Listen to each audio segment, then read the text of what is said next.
Coming up on SEO Lunch, Matt celebrates his birthday, and I talk about building an online community as well as how to reinvent the article.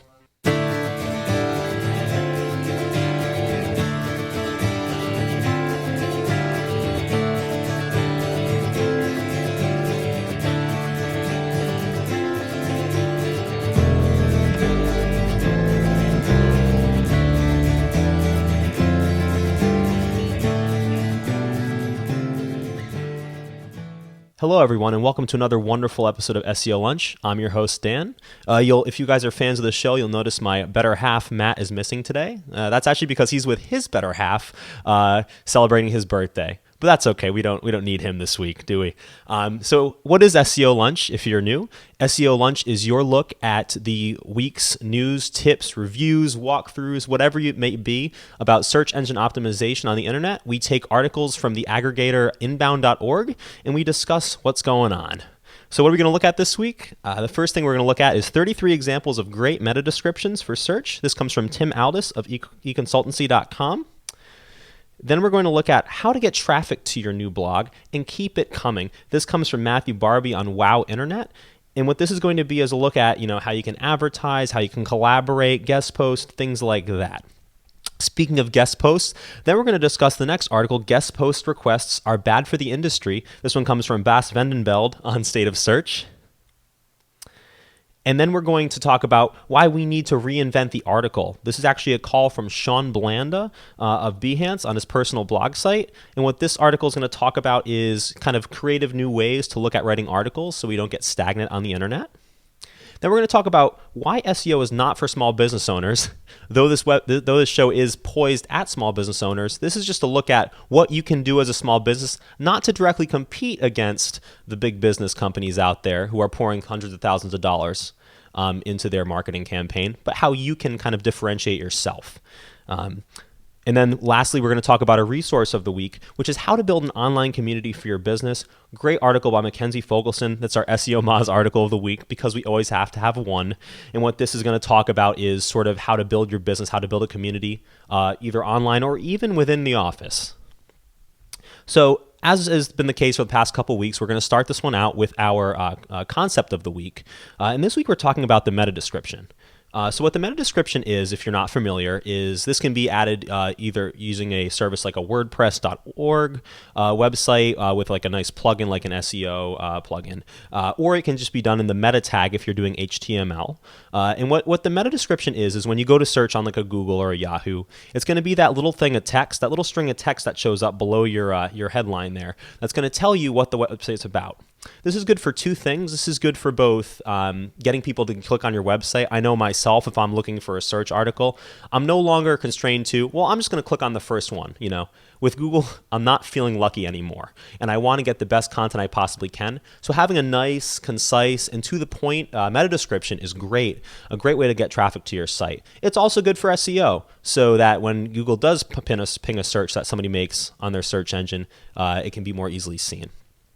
And what this article just talks about is it's just a bunch of examples of great meta descriptions for search. So there's a whole bunch of them in here. I encourage you to look through this article. Again, it's Tim Aldis of econsultancy.com. We'll have the link below on YouTube. And it's just a really good resource for you to see what a good meta description would be.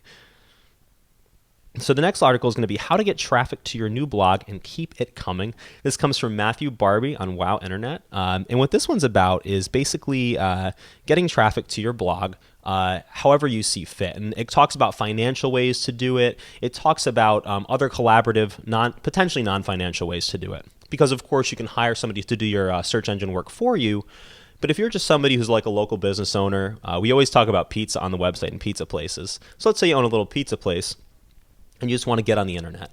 This is a great resource for that, to look into different things you can do. And a couple of the biggest call-outs I had from here was collaborative efforts. So getting with other bloggers, getting with other video creators on YouTube, creating that sense of community with them. The nicest thing for me on that note is if you can create a community of people, like-minded people who are creating this content and create a friendship, it's easy to jump from place to place. For example, somebody doesn't know about my restaurant, but they know about Joe Pizza. If I become friends with Joe Pizza and I'm called out on that on his blog or website, now that person who only previously knew Joe Pizza now knows about my business as well. And that's typical. I mean, that's word of mouth marketing, guerrilla marketing tactics potentially from back in the day, but this is just applied in the new media of the internet. There are some other things in here. There are some pay ones in here. So if you talk about that, these may or may not be something you're into if you have the money for it, but banner advertising on websites. I'd be careful with banner advertising. We talk about that in another episode. And then paying for things like tweets, things like social media, promotional advertising to reach your customer base that would never have seen it. I think collaboration is the best way to do this, though. Another one he talks about is guest posting.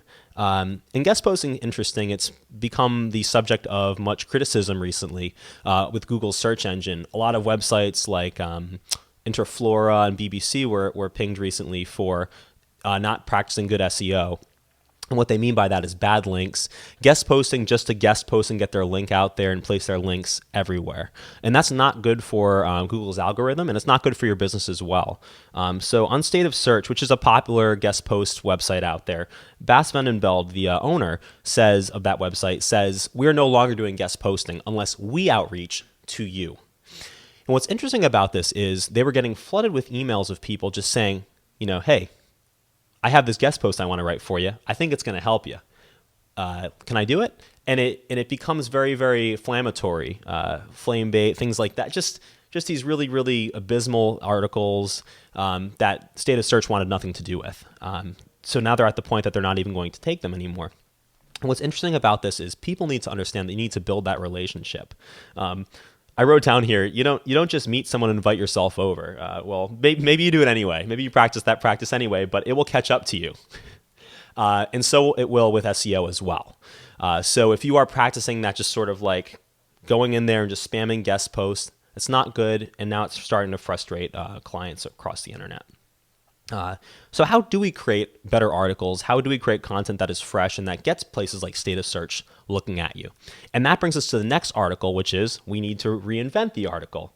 Written by Sean Blanda of Behance again. And this is just a couple little tips, little different things you can do. He actually doesn't offer a lot of examples himself. So maybe that's where you're going to come in on the internet there. But he's talking about getting us into a position where we are writing articles that aren't just articles. One of the examples he does use, though he uses only a few, are color coding your website. So instead of having all these different links and all these different pages to go to, like, here's where this is and here's where that is on my website, putting everything together but color coding it. So you scroll through a list of articles and that are organized in ascending order or descending order by date, and you say, okay, well, blue is the sports page. These are sports articles, and I'll just click on that one and go to it. That's the one I care about as a consumer. So just little interesting things I encourage you to look at. He has a little slideshow you can look at as well on his website to get some more ideas. But it's just an interesting thought, why should we think about the article as just an article? As a small business, you want to stand out because, ultimately, that's the goal here. We need to stand out from the big business. So how are we going to do that in a way that isn't just throwing money? We're always going to get beaten by people throwing money at businesses, which brings me to the next one. Here is why SEO is not for the small business owner. Now, this article is a little bit flame bait. It's a little bit misleading in the article. It comes from Himanshu Sharma, and it's on Web Analytics World. And what this basically says is, listen, the big business has the dough, and they're going to spend it. There's a couple $100,000 industry here in just paying for SEO and getting that practice on their website. And as a small business, you're just not going to have that kind of money to throw at search engine optimization, at online marketing and content creation. You just don't have it. And these big businesses are going to be going to the pros. The people have been practicing this kind of thing since the internet was born. And it's one of those things that it's tough to compete in that sense. So the good takeaway from this article is, as a small business, again, thinking creatively, thinking outside the box, making a better person-to-person connection. As a small business, you have the ability to connect with people on a more personal level than those big businesses ever will. If Dan Zarzicki contacts you about something, it's a much different experience than if Coca-Cola comes up to you and talks to you about something. So as a small business, you always have that opportunity to do community events and promote them on the internet, to just email people. Here's a customer I have that left me a bad comment or that left me a good comment. I just want to outreach to them. That sort of practice is something that you can do as a small business and that can set you apart. The other takeaway from the article is stay local. If you are, you do have the benefit of being a local business that is primarily, organized in a local state, as opposed to something that, sells products internationally or nationally. If your business is locally set and that's where your target market is, go for it. Go out there and reach your target market. Do social media just in your target area. There's no point in just, reaching out to everybody just to be, a social media icon or something. It's all about the local business at that point. You're never going to beat the big guns in that national market. And of course, the other staple of our show recently has been the resource of the week. So the resource of the week this week is business building, and it comes from How to Build an Online Community for Your Business. It's the SEO Moz article of the week subsequently as well, and that's by Mackenzie Fogelson. And what this article does is it just takes you through a few of the a few resources for building your business, as well as a really nice infographic on the bottom. What I thought was really great about this article wasn't so much the content from the online perspective. That's nice as well. I just think it's a really good way to just build your business beyond the internet. A way to look into, hey, I have this business and I need to start somewhere. It goes through like your marketing plan, I have this goal in mind. Is it a feasible goal I can commit to? And then, how do I build this community of employees around this? And how do I please my employees? And how do I organize this business in a way that is conducive to sales? And I think it's great because it applies to the internet and it applies to your marketing efforts there, but it also just applies to your business. It's just a nice refresher. You've been in this business for years and years and years, and maybe it's growing stagnant, and you say, maybe that's why you're looking at this web show. Maybe this is why you're viewing this, and you say, how do I come up with a fresh approach? This is a good way to look at, step back, breathe, and say, this is my fresh approach. Thanks again so much, guys, for listening to this podcast. Again, crazy, weird environment in here without my co-host, but it's all good. If you want to see more of this content, you can go to our website, slocumstudio.com, and you can subscribe to us at slocumstudio.com/subscribe, as well as view our other YouTube channels. We do have a show called Press This, where we look at WordPress plugins and themes and frameworks and things. Right now, we're doing a framework look through Genesis and Headway we just talked about. So a lot of really cool stuff over there, guys. Thank you so much for listening.